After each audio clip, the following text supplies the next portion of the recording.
तो इसमें हमारे जो मुसलमान हैं वहां पे और दूसरे लोग हैं सारे इसको जज्बाती तौर पे ले जाते हैं, हालांकि जज्बाती नहीं होना चाहिए। ये हकीकत है कि इन्वेडर्स आए थे, उन्होंने कई मंदिरों के अंदर मस्जिद मसाजिद बनाई थी। ये कोई एक बाबरी मस्जिद का अकेले का मसला नहीं था। ये भगवान राम सिर्फ हिंदुओं का राम नहीं है, वो सब दुनिया के लोगों का, विश्व का राम है। उन्होंने भाईचारे की, मोहब्बत की, एक दूसरे के सहायता की बात की है जिंदगी में। एक साथ रहे, सब भाई बहनों से कहना चाहता हूँ, उस भाईचारे को कायम करिए जो आहिस्ता आहिस्ता हमारे वतन से गायब हो रहा है। अंग्रेज बड़े पोलाइट होते गए, तो उन्होंने ये सख्तियाँ करनी कम शुरू कर दी, जिसका नतीजा क्या निकला कि आप देख सकते हैं कि अब अमेरिका पूरे वेस्ट में मोमिनों ने नाक में दम कर रखा है और उनको समझ नहीं आ रही कि ये आए कहाँ से। हम अभी रिसेंटली विजिट करके आए हैं दुबई, तो उसमें हमने देखा है पाकिस्तानी की कोई इतनी ज़्यादा रिस्पेक्ट नहीं है। आप शुरू हो जाएं all the way from airport, और जहाँ पे भी चले जाएंगे ना, आप लोगों को पता चल जाता है हमारी ड्रेसेस से, अगर शलवार कमीज पहनी हुई है तो वो यही है, वो पाकिस्तानी की उतनी रिस्पेक्ट नहीं है जितनी इंडियंस की है। वहां पे क्योंकि वो थे और कन्वर्जन करते रहे बाई फोर्स, इसमें कोई शक नहीं है। आप हिस्टोरिकली कोई किताब पढ़ के देख ले आप, कन्वर्जन ज्यादातर जहां पे हुई है बाई फोर्स हुई है या लालच। बैटिंग होनी चाहिए, उनसे सवालात पूछने चाहिए आइडियोलॉजिकल। लश्कर ए तैयबा का हेड ये बात बोल रहा है, मतलब शर्म आनी चाहिए वहां के पाकिस्तान के युवाओं को। शर्म आनी चाहिए कि आपके यहाँ का पॉलिटिशियन कौन है, लश्कर ए तैयबा का, जिसको यूएन ने ठप्पा लगाया है कि ये टेररिस्ट है और सिर्फ भारत का नहीं है, ये पूरी दुनिया का टेररिस्ट है। आप सीखें, सीखें कुछ उनसे। आप एक ऐसा मजहब है, दुख के साथ ये कहता हूं, जिसका पहला लफ्ज इकरा है और सबसे ज्यादा अनपढ़ आप हैं, सबसे ज्यादा जाहिल आप हैं। आपका हर मौलवी जाहिल है जो आपको सब रोजाना जुमे के खुतबे लीड करता है, आपकी मस्जिदों में सारा दिन सियासी तकरीरें करता है। पूछा जाए तो वो दो लफ्ज ना उर्दू के जानता है ना इंग्लिश के जानता है। तो ये वार्न करते आ रहे थे कि ये इन लोगों की जो वैल्यूज हैं वो आपकी वैल्यूज से मिलती नहीं है। इन्होंने आपकी वैल्यूज से पहले, ये तो अपने मुल्क में पाकिस्तान में रहते हुए कहता है पहले हम मुसलमान हैं फिर पाकिस्तानी हैं। तो अमरीकी वो कैसे बन जाएंगे अगर वो पाकिस्तानी है? वो तब आप और नीचे चले जाते, पहले हम मुसलमान हैं फिर पाकिस्तानी हैं फिर हम अमरीकी हैं।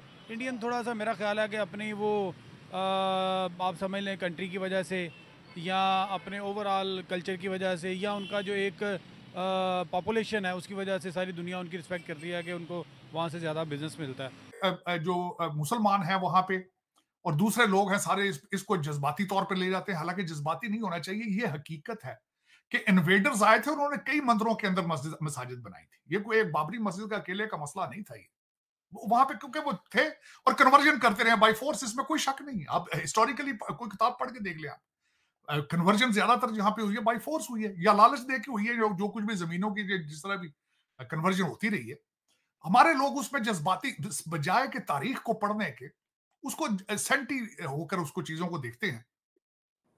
लेकिन अगर मोदी साहब को वो डिलीवर कर रहा है तो वो ultimately he is taking the benefit out of it. That can be a religious move, that can be a political move as well. लेकिन जिस तरह उन्होंने अब मैं जिस तरह उनको देखता हूं कि the way they are they playing their foreign policy strongly wisely, the way they are economic policies में स्ट्रेटेजिक ऑटोनॉमी उनकी, जिस तरीके से मैं देखता हूं मुसलसल उस चीज को, जिस तरीके से वो ग्लोबल साउथ को लेकर चल रहे हैं, जिस तरीके से वो एक असला प्रोड्यूस करने के वो सिलसिले में है, जिस तरीके से वो लिथियम को एक्वायर कर रहे हैं, जिस तरीके से वो पेट्रोलियम अपनी सेफ्टी चाहते हैं, इन्फ्लेशन ना आए, जिस तरीके से अपने वो सी रूट्स को प्रोटेक्ट कर रहे हैं, तो they are almost they are achieving the target of being a super power. America को सबसे बड़ा इशू इस वक्त ये है, बल्कि वेस्टर्न सिविलाइजेशन को सबसे बड़ा मसला ही उनका यही नजर आ रहा है कि उनकी इकोनॉमी इतनी तेजी से आगे जा रही है। जो मैं सबसे ज्यादा बात उनकी प्रेज करता हूं कि Indian diaspora is the strongest diaspora on the planet, regardless any country you pick up। कोई भी, आप भारत देख लें, ना कनाडा देख लें, अमेरिका देख लें, यूके देख लें, आप साउथ अफ्रीका देख लें।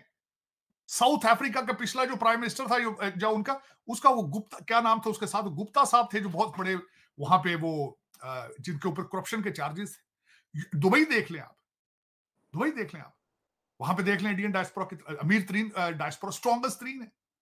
अबू धाबी में जिसकी हम अभी बात कर रहे थे कि वहां पे मंदिर सबसे बड़ा बन रहा है, आप उसकी मिसाल देख रहे हैं, उसकी उसके पीछे क्या है, उसके पीछे डायस्पोरा है।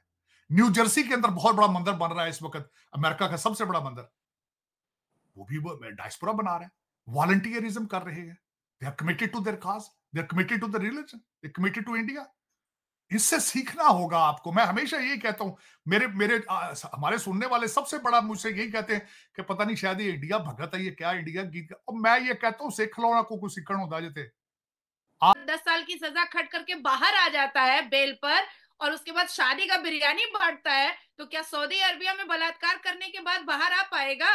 वहां तो औजार काट दिया जाएगा। यहाँ पर जैसे हिंदू सनातनी लड़कियों को ईव टेजिंग करता है, लव जिहाद करता है, तो वहां पर बर्दाश्त किया जाएगा सऊदी अरबिया में? वहां तो आंखें निकाल ली जाएंगी, जुबान काट लिया जाएगा, हाथ काट लिया जाएगा, उंगलियां काट ली जाएंगी।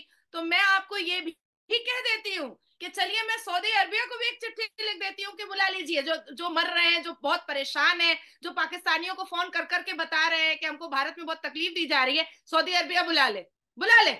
वो वहां भी नहीं जाएंगे, क्योंकि यहाँ पर जो अश्लीलता का बाजार मुसलमानों ने खोल करके भारत में रखा है, और यहाँ के कानून से जो रिहाई मिल जाती है उनको, आराम से फिर शादी ब्याह करके मटर गश्ती करते हैं, ये सऊदी अरबिया और मुस्लिम ममालिक में नहीं होगा।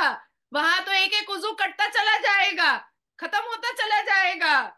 नादिया जी, आप जिस तरीके से ब्लंट वे में बात करती है, ये मैं जानता हूँ और सब देखने वाले जानते हैं कि आप वकील हैं, और डेफिनेटली वकील मतलब ये है कि बहुत ओपनली बात करते हैं। मैं फिर भी एक दफा हैरान होता हूँ आपकी बातें सुन के, और जिस तरीके से मैं ये ऑन सीरियस नोट लोग ये बात ऐसे ही कर। समझेंगे शोएब, जी लोग जी। ऐसे ही समझेंगे। हमारा इस्लाम किस तरह की गुनाह का क्या सजा देता है? हमारे इस्लाम के डेफिनेटली। हिसाब से क्या सजा है?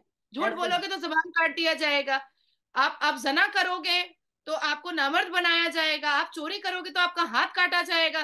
भारत के मुसलमान कहीं नहीं जाने वाले हैं, कहीं नहीं जाने वाले हैं, क्योंकि यहाँ पर जो मटर गश्ती मिल रही है वहां नहीं मिलने वाली है। नादिया जी, लेकिन मेरे ख्याल से देखें, अच्छे बुरे लोग हर जगह पे होते हैं, और एक ही मतलब ये मेरी ओपिनियन है, आप उससे एग्री डिसएग्री कर